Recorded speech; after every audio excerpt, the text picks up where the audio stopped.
یکی بین و یکی دان و یکی گو، یکی خواه و یکی خان و یکی جو. انسان باید فقط طالب یک خدا باشد. هر کسی را انسان نمیتونه راضی بکنه.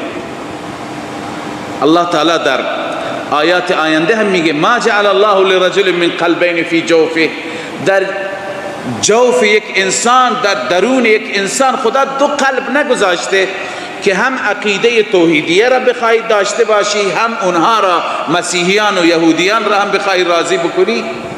نخیر، این چنین ممکن نیست.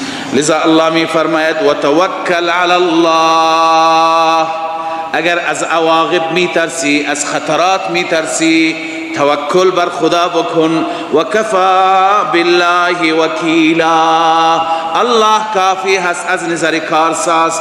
این آیات باید ایمان ما را اصلاح بکند، درست بکند.